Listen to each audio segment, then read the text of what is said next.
SIRനെതിരെ പ്രമുഖ രാഷ്ട്രീയ കക്ഷികൾ പോലും കോടതിയെ സമീപിക്കും എന്ന് പ്രസ്താവിക്കുമ്പോൾ സാധാരണ പൗരൻ ഇതുമായി ബന്ധപ്പെട്ട കാര്യങ്ങളിൽ ഒരു വ്യക്തതയില്ലാത്ത അവസ്ഥയിലാണ്. എന്താണ് SIR എന്നറിയപ്പെടുന്ന സ്പെഷ്യൽ ഇൻറ്റൻസീവ് റിവിഷൻ അഥവാ പ്രത്യേക തീവ്ര വോട്ടർ പട്ടിക പുതുക്കൽ 2026 എന്നതുകൊണ്ട് ലക്ഷ്യം വയ്ക്കുന്നത്? ഇന്ത്യയുടെ തെരഞ്ഞെടുപ്പ് പ്രക്രിയയുടെ അടിസ്ഥാനമായ വോട്ടർ പട്ടിക സംശുദ്ധമാക്കുക എന്നതാണ് SIR കൊണ്ട് ഉദ്ദേശിക്കുന്നത്. കൃത്യവും സംശുദ്ധവുമായ വോട്ടർ പട്ടികയാണ് ഇതിലൂടെ ലക്ഷ്യം വയ്ക്കുന്നത്. അർഹരായ മുഴുവൻ വോട്ടർമാരെയും ഉൾപ്പെടുത്തി സംശുദ്ധമായ ഒരു വോട്ടർ പട്ടിക. അനർഹരായ ഒന്നിലധികം സ്ഥലങ്ങളിൽ വോട്ടർ പട്ടികയിൽ ഇടം പിടിച്ചവരെ ഒഴിവാക്കുക എന്നതും ഇതിൻ്റെ ഒരു ലക്ഷ്യമാണ്. ഈ SIRൻ്റെ സമയത്ത് ഓരോരുത്തരുടെയും പേര് വോട്ടർ പട്ടികയിൽ ഉൾപ്പെടുന്നു എന്ന് പരിശോധിച്ച് നാം ഉറപ്പുവരുത്തണം. വോട്ടർ പട്ടികയിൽ ചേരാൻ ഭരണഘടനയുടെ ആർട്ടിക്കിൾ 326 പ്രകാരം ഇന്ത്യൻ പൗരത്വം നിർബന്ധമാണ്.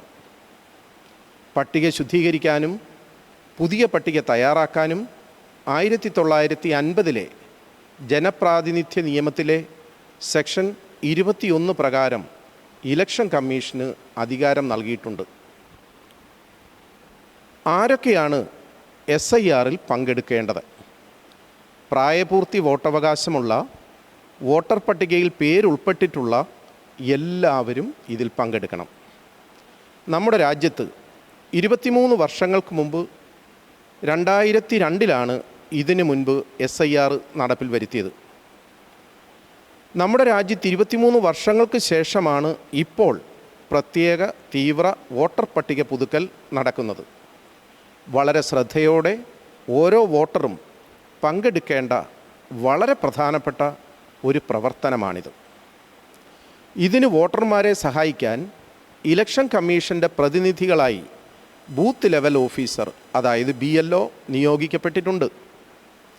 2025 ഒക്ടോബർ 27 വരെ വോട്ടർ പട്ടികയിലുണ്ടായിരുന്ന എല്ലാവരും BLO നൽകുന്ന എന്യൂമറേഷൻ ഫോമുകൾ പൂരിപ്പിച്ച് തിരികെ നൽകണം. എന്യൂമറേഷൻ ഫോമുകൾ വിതരണം ചെയ്യാൻ ചുമതലപ്പെട്ട ഉദ്യോഗസ്ഥർ BLOമാരാണ്. എന്താണ് നമ്മൾ ചെയ്യേണ്ടത്? BLOമാർ തരുന്ന എന്യൂമറേഷൻ ഫോം പൂരിപ്പിക്കുക. ഒരു കളർ ഫോട്ടോ ഫോമിൽ പതിപ്പിക്കുക. അത് നിർബന്ധമല്ല, അത് പതിപ്പിച്ച് നൽകുന്നതാണ് കൂടുതൽ നല്ലത്. പൂരിപ്പിച്ച ഫോമുകൾ BLOമാർക്ക് കൈമാറി രസീത് വാങ്ങുക. ഫോം പൂരിപ്പിക്കുന്നതിന് BLOമാർ വോട്ടർമാരെ സഹായിക്കും. എന്താണ് SIRൻ്റെ സമയക്രമം?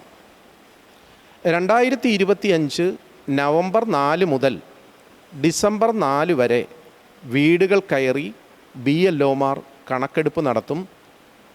ഫോമുകൾ വിതരണം ചെയ്ത് പൂരിപ്പിച്ച് തിരികെ വാങ്ങും. ഡിസംബർ 9 കരട് വോട്ടർ പട്ടിക പ്രസിദ്ധീകരിക്കും. 2025 ഡിസംബർ 9 മുതൽ 2026 ജനുവരി 8 വരെ പരാതി സമർപ്പിക്കാനുള്ള സൗകര്യമുണ്ട്. 2026 ഫെബ്രുവരി 7 അന്തിമ വോട്ടർ പട്ടിക പ്രസിദ്ധീകരിക്കും. എന്താണ് എന്യൂമറേഷൻ ഫോമിൻ്റെ പ്രത്യേകതകൾ? എന്യൂമറേഷൻ ഫോമിൻ്റെ ആദ്യ ഭാഗത്തിൻ്റെ അവസാന കോളത്തിലാണ് പുതിയ ഫോട്ടോ, അതായത് കളർ ഫോട്ടോ ഒട്ടിക്കേണ്ടത്. അതിന് താഴെയുള്ള കോളങ്ങളിൽ വോട്ടറുടെ നിലവിലെ വിവരങ്ങൾ പൂരിപ്പിക്കണം. അതിന് താഴെ ഇടതുഭാഗത്ത് ഈ വോട്ടർ 2002 വോട്ടർ പട്ടികയിലുണ്ടെങ്കിൽ ആ വിവരങ്ങൾ എഴുതണം. 2002 വോട്ടർ പട്ടികയിൽ ഉൾപ്പെടാത്ത ആളാണെങ്കിൽ 2002 അവരുടെ ബന്ധു, അതായത് പിതാവ്, മാതാവ്, സഹോദരങ്ങൾ, അങ്ങനെ ബന്ധു ഉൾപ്പെട്ട പട്ടികയുടെ വിവരങ്ങൾ വേണം ചേർക്കേണ്ടത്. 2002 വോട്ടർ പട്ടികയുടെ വിവരങ്ങൾ ലഭിക്കുന്നതിനായി www.ceo.kerala.gov gov.in വോട്ടർ സെർച്ച് എന്ന വെബ്സൈറ്റ് ഉപയോഗിച്ച് വോട്ടർ പട്ടിക കണ്ടെത്താവുന്നതാണ്. ഇക്കാര്യങ്ങൾ കണ്ടുപിടിക്കുവാൻ നമുക്ക് BLOയുടെ സേവനവും ലഭിക്കും. 2002 SIR വിവരങ്ങളും നിലവിലെ വോട്ടർ പട്ടികയിലെ വിവരങ്ങളും വ്യത്യസ്തമായിരുന്നിരിക്കാം. ആയതിൽ വ്യക്തത വരുത്താൻ മേൽപ്പറഞ്ഞ സൈറ്റ് പരിശോധിക്കേണ്ടി വരും. താഴെ വോട്ടറുടെ ബന്ധുവോ ഒപ്പിട്ട് നൽകുന്ന ഫോമുകളിലൊന്ന് BLO ഒപ്പിട്ട് കൈപ്പറ്റ് രസീതായി തിരികെ വോട്ടർക്ക് നൽകും. നിലവിൽ ഒരു വീട്ടിൽ താമസിക്കുന്ന ആരും തന്നെ 2002 മുൻ SIRൽ സമയത്തെ പട്ടികയിൽ ഉൾപ്പെടുന്നില്ലെങ്കിൽ അവരുടെ മരണപ്പെട്ടു പോയതോ അല്ലെങ്കിൽ മറ്റു വീട്ടിൽ താമസിക്കുന്നതോ ആയ ബന്ധുവിൻ്റെ വിവരങ്ങൾ വലതുവശത്ത് എഴുതണം. മുൻ SIR വിവരങ്ങൾ ഉൾപ്പെടുന്ന ഭാഗത്തെ വലതു ഭാഗം 2002 പട്ടികയിൽ പേരില്ലാത്തവരും ഇടത് 2002 പട്ടികയിൽ പേര് ഉൾപ്പെട്ടവരും മാത്രം പൂരിപ്പിച്ചാൽ മതിയാവും. നിലവിലെ വോട്ടർ പട്ടികയിലെ ഒരാൾ മരണപ്പെട്ടാൽ അയാളുടെ പേരിൽ ലഭിക്കുന്ന ഫോം എന്തു ചെയ്യണം? ഇങ്ങനെ മരണപ്പെട്ട ആളിൻ്റെ പേരിലുള്ള ഫോം കുടുംബത്തിലെ മുതിർന്ന അംഗം ആൾ മരണപ്പെട്ടു എന്ന വിവരം എഴുതി ഒപ്പിട്ട് BLOയ്ക്ക് തിരികെ നൽകാവുന്നതാണ്. എന്യൂമറേഷൻ ഫോം 2 പകർപ്പുകൾ വീതമാണ് ഒരാൾക്ക് നൽകുന്നത്. ഇത് എന്തിനു വേണ്ടിയാണ് എന്നൊരു ചോദ്യം ഉയരുന്നുണ്ട്. ഓരോ വോട്ടറും 2 പകർപ്പുകളും പൂരിപ്പിക്കണം. ഒരു പകർപ്പ് കൈപ്പറ്റുന്ന BLO രണ്ടാമത്തെ പകർപ്പ് ഒപ്പുവെച്ച് രസീതായി വോട്ടർക്ക് തിരിച്ചു കൊടുക്കും. ഓരോ വോട്ടർക്കും താൻ SIR പ്രക്രിയയിൽ പങ്കെടുത്തു എന്നുള്ളതിൻ്റെ ആധികാരിക രേഖയാണ് BLO ഒപ്പിട്ട് നൽകുന്ന പകർപ്പ്. എന്തെങ്കിലും കാരണത്താൽ വ്യക്തമായ വിവരങ്ങൾ ചേർത്ത് എന്യൂമറേഷൻ ഫോം പൂരിപ്പിച്ച് നൽകിയിട്ടും കരട് വോട്ടർ പട്ടികയിൽ ഉൾപ്പെടാതെ പോയാൽ അതിൽ ഉൾപ്പെടുത്തുവാനുള്ള വോട്ടറുടെ കൈവശമുള്ള ആധികാരിക രേഖയാണ് ഈ പകർപ്പ്. ഇത് വോട്ടർ നിർബന്ധമായും സൂക്ഷിച്ചു വയ്ക്കണം. അവസാന വോട്ടർ പട്ടിക പ്രസിദ്ധീകരിക്കുന്നത് വരെ ഇത് ഓരോ വോട്ടറും സൂക്ഷിച്ചു വയ്ക്കുക അത്യാവശ്യമാണ്. ഇനി ഒരു വോട്ടറുടെ പേര് 2 അതിലധികമോ തവണ വോട്ടർ പട്ടികയിൽ ഉണ്ടെങ്കിൽ എന്താണ് ചെയ്യേണ്ടത്? ചിലരുടെ പേര് ഒന്നിലധികം സ്ഥാനത്ത് തെറ്റായി ചേർത്തിട്ടുണ്ടാവാം.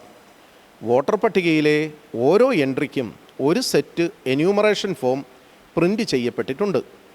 ഒന്നിലധികം സ്ഥലത്ത് ഒരു വോട്ടറുടെ പേര് ഉൾപ്പെടുത്തിയിട്ടുണ്ടെങ്കിൽ ഏത് പട്ടികയിലും മേൽവിലാസത്തിലുമാണോ തുടർന്ന് വോട്ട് ചെയ്യാൻ ആഗ്രഹിക്കുന്നത് ആ സ്ഥലത്തെ മേൽവിലാസത്തിൽ ലഭിച്ചിരിക്കുന്ന ഫോം മാത്രം പൂരിപ്പിച്ച് നൽകേണ്ടതും മറ്റു ഫോമുകളിൽ നിലവിൽ തുടരാൻ ആഗ്രഹിക്കുന്ന പട്ടികയിൽ ഉൾപ്പെട്ട തിരിച്ചറിയൽ കാർഡിൻ്റെ നമ്പർ എഴുതി വിവരം അധികമായി വന്ന ഫോം ചേർത്ത് BLOയ്ക്ക് തിരികെ നൽകാൻ ഓരോരുത്തരും ബാധ്യസ്ഥരാണ്.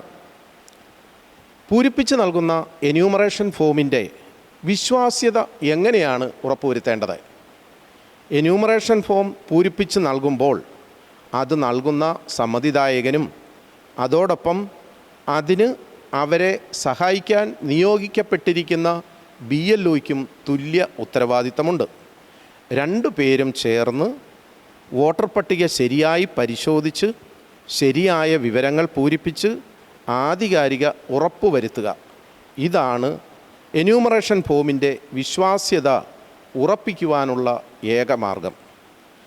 എന്യൂമറേഷൻ ഫോം പൂരിപ്പിച്ച് തിരികെ നൽകിയില്ലെങ്കിൽ എന്തെങ്കിലും കുഴപ്പമുണ്ടോ? ഉണ്ട്. എന്യൂമറേഷൻ ഫോം പൂരിപ്പിച്ച് നൽകി BLOയുടെ പക്കൽ നിന്നും പകർപ്പ് കൈപ്പറ്റിയില്ലെങ്കിൽ 2025 ഡിസംബർ 9 പ്രസിദ്ധീകരിക്കുന്ന കരട് വോട്ടർ പട്ടികയിൽ പേരുൾപ്പെടില്ല. അങ്ങനെ വന്നാൽ അന്തിമ വോട്ടർ പട്ടികയിലും പേര് ഉൾപ്പെടണമെന്നില്ല. അതിനാൽ 2025 ഒക്ടോബർ 27 വോട്ടർ പട്ടികയിൽ ഉൾപ്പെട്ടിരുന്നവർ എല്ലാവരും എന്യൂമറേഷൻ ഫോം ശരിയായി പൂരിപ്പിച്ച് BLOയെ ഏൽപ്പിച്ച് പകർപ്പ് കൈപ്പറ്റി എന്നുറപ്പുവരുത്തി വോട്ടർ പട്ടികയിൽ തങ്ങളുടെ പേരുണ്ട് എന്ന് ഉറപ്പാക്കണം. ഒരു വോട്ടറുടെയോ അയാളുടെ ബന്ധുവിൻ്റെയോ 2002 SIR വിവരങ്ങൾ ലഭ്യമല്ല എങ്കിലും ഫോം പൂരിപ്പിച്ച് നൽകണമോ? ഇത് ഒരു പൊതു സംശയമാണ്. പൂരിപ്പിച്ച് നൽകണം. ഇങ്ങനെയുള്ള അവസരത്തിൽ വോട്ടറുടെയോ ബന്ധുവിൻ്റെയോ വിവരങ്ങൾ ലഭ്യമല്ലെങ്കിൽ ആ ഭാഗം ഒഴിവാക്കി ബാക്കി പൂരിപ്പിച്ച് BLOയ്ക്ക് നൽകി കൈപ്പറ്റി രസീത് വാങ്ങണം. അങ്ങനെയുള്ള വോട്ടർമാർക്ക് ERO നോട്ടീസ് നൽകി, ഇലക്ടറൽ രജിസ്ട്രേഷൻ ഓഫീസർ നോട്ടീസ് നൽകി നേരിട്ടവരെ കേട്ട് അവരുടെ യോഗ്യത പരിശോധിച്ച് ഉറപ്പുവരുത്തി വേണ്ട നടപടി സ്വീകരിക്കുന്നതാണ്. ഇത് കരട് വോട്ടർ പട്ടിക പ്രസിദ്ധീകരിച്ചതിന് ശേഷം മാത്രമേ നടത്തുകയുള്ളൂ. അതുകൊണ്ട് ഇക്കാര്യത്തിലും പ്രത്യേകം ശ്രദ്ധ വയ്ക്കണം. എന്യൂമറേഷൻ ഫോമിൽ അതാത് വോട്ടർമാർ തന്നെ ഒപ്പിടണം എന്ന് നിർബന്ധമുണ്ടോ എന്ന് പലരും ചോദിക്കാറുണ്ട്. കാരണം എല്ലാ വോട്ടർമാരും ഇപ്പോൾ അതാത് സ്ഥലത്ത് വീടുകളിൽ തന്നെ ഉണ്ടായിരിക്കണമെന്ന് നിർബന്ധമില്ല. വോട്ടറുടെ വീട്ടിലെ മുതിർന്ന അംഗം, പ്രായപൂർത്തിയായ ഏതെങ്കിലും ഒരംഗം ഒപ്പിടുകയോ ഇടത് പെരുവിരലിൻ്റെ അടയാളം പതിപ്പിക്കുകയോ ചെയ്താൽ മതി. അല്ലാതെ വോട്ടർ തന്നെ ഈ എന്യൂമറേഷൻ ഫോമിൽ ഒപ്പിടണമെന്ന് യാതൊരു നിർബന്ധവും ഇലക്ഷൻ കമ്മീഷൻ നിർദ്ദേശിച്ചിട്ടില്ല. എന്യൂമറേഷൻ ഫോമിനൊപ്പം എന്തൊക്കെ രേഖകളാണ് നാം BLOമാർക്ക് നൽകേണ്ടത്? എന്യൂമറേഷൻ ഫോമിനൊപ്പം മറ്റ് രേഖകളൊന്നും തന്നെ ഇപ്പോൾ ആവശ്യമില്ല. പുതിയ പാസ്പോർട്ട് സൈസ് ഫോട്ടോ ഉണ്ടെങ്കിൽ അത് നൽകാം. എന്നാൽ അതും ഇലക്ഷൻ കമ്മീഷൻ ഇപ്പോൾ നിർബന്ധിക്കുന്നില്ല. സാധ്യമെങ്കിൽ മാത്രം അത് നൽകാനാണ് ആവശ്യപ്പെട്ടിരിക്കുന്നത്.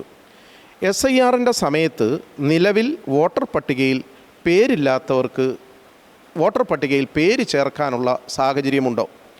എന്യൂമറേഷൻ ഫോം വിതരണം ചെയ്യുന്നതോടൊപ്പമോ അതിനെ തുടർന്നോ നിലവിൽ വോട്ടർ പട്ടികയിൽ പേരില്ലാത്തവർക്ക് പേര് ചേർക്കുന്നതിന് ഫോം നമ്പർ 6 വിതരണം ചെയ്യും. ഇതോടൊപ്പം ജനനത്തീയതി, വിലാസം എന്നിവ തെളിയിക്കുന്ന രേഖകളും നിശ്ചിത മാതൃകയിലുള്ള ഒരു ഡിക്ലറേഷൻ ഫോമുണ്ട്. ആ ഫോമും പൂരിപ്പിച്ച് നൽകണം. SIR സംബന്ധിച്ച് എന്ത് സംശയങ്ങളുണ്ടെങ്കിലും ടോൾ ഫ്രീ നമ്പറായ 1950 വിളിച്ച് വോട്ടർക്ക് സംശയങ്ങൾ തീർക്കാവുന്നതാണ്. ഒരിക്കൽ കൂടി നമ്പർ പറയാം: 1950. ഈ നമ്പറിൽ വിളിച്ച് സംശയങ്ങൾ തീർപ്പാക്കാവുന്നതാണ്. ഇതോടൊപ്പം ഓൺലൈനായി എന്യൂമറേഷൻ ഫോം പൂരിപ്പിക്കുന്നതിനുള്ള സൗകര്യവും ഇപ്പോൾ ഇലക്ഷൻ കമ്മീഷൻ ഓഫ് ഇന്ത്യ തയ്യാറാക്കിയിട്ടുണ്ട്. സമ്മതിദാനം പൗരൻ്റെ അവകാശമാണ്. സംശുദ്ധമായ വോട്ടർ പട്ടിക ഇന്ത്യൻ ജനാധിപത്യത്തിൻ്റെ അടിത്തറയാണ് എന്ന ബോധ്യത്തോടെ SIRൽ ഭാഗമാകാം. ഇത് പൗരൻ്റെ കടമയും ഉത്തരവാദിത്വവുമാണ് എന്ന കാര്യം നമുക്ക് മറക്കാതിരിക്കാം. അതോടൊപ്പം രാഷ്ട്രീയ കക്ഷികൾ എന്തൊക്കെ പറഞ്ഞാലും ഇന്ത്യൻ ഭരണഘടനയുടെ അടിത്തറയാണ് വോട്ടർ പട്ടിക. ആ ബോധ്യത്തോടുകൂടി വോട്ടവകാശമുള്ള മുഴുവൻ ആളുകളും ഇക്കാര്യത്തിൽ പങ്കെടുത്ത് വോട്ടർ പട്ടികയിൽ തങ്ങളുടെ പേരുണ്ട് എന്ന് ഉറപ്പുവരുത്താനായി SIRൽ പങ്കെടുക്കുക അനിവാര്യമാണ്, അത്യാവശ്യമാണ്. എങ്കിൽ മാത്രമേ വോട്ടർ പട്ടികയിൽ പേരുൾപ്പെടുത്തി ജനാധിപത്യത്തിൽ വോട്ടവകാശം വിനിയോഗിക്കാൻ ഒരു വ്യക്തിക്ക് സാധിക്കൂ. അങ്ങനെ സാധിക്കുമ്പോൾ മാത്രമേ ജനാധിപത്യത്തെ ശക്തിപ്പെടുത്താൻ, നമ്മുടെ ഓരോരുത്തരുടെയും വോട്ടവകാശം വിനിയോഗിക്കാൻ സാധിക്കൂ. SIRൽ എല്ലാവരും പങ്കെടുക്കണം. സമ്മതിദാനം പൗരൻ്റെ അവകാശമാണ്. ഇന്ത്യൻ ജനാധിപത്യത്തെ ശക്തമായി നിലനിർത്താൻ ശുദ്ധമായ, സംശുദ്ധമായ ഒരു വോട്ടർ പട്ടിക ആവശ്യമാണ്. അതിനുവേണ്ടിയുള്ള SIRൽ എല്ലാവരും പങ്കെടുക്കണം. സംശുദ്ധമായ വോട്ടർ പട്ടിക ഇന്ത്യൻ ജനാധിപത്യത്തിൻ്റെ അടിത്തറയാണെന്ന് ഞാൻ നേരത്തെ പറഞ്ഞു. ഇത് ബോധ്യത്തോടുകൂടി ഓരോരുത്തരും മനസ്സിലാക്കി, ഓരോ വോട്ടറും മനസ്സിലാക്കി ഈ SIR പ്രക്രിയയിൽ പങ്കെടുത്ത് തങ്ങളുടെ വോട്ടവകാശം നിലനിർത്താൻ ആത്മാർത്ഥമായ ശ്രമം ഓരോ ഇന്ത്യൻ പൗരനിൽ നിന്നും ഉണ്ടാവേണ്ടിയിരിക്കുന്നു. അങ്ങനെ വന്നെങ്കിൽ മാത്രമേ അനർഹരെ വോട്ടർ പട്ടികയിൽ നിന്ന് ഒഴിവാക്കി സംശുദ്ധമായ ഒരു വോട്ടർ പട്ടിക രൂപപ്പെടുത്തി ശുദ്ധമായ ജനാധിപത്യ പ്രക്രിയയ്ക്ക് അടിത്തറയിടാൻ കഴിയൂ, മുന്നോട്ട് കൊണ്ടുപോകാൻ കഴിയൂ. നന്ദി, നമസ്കാരം.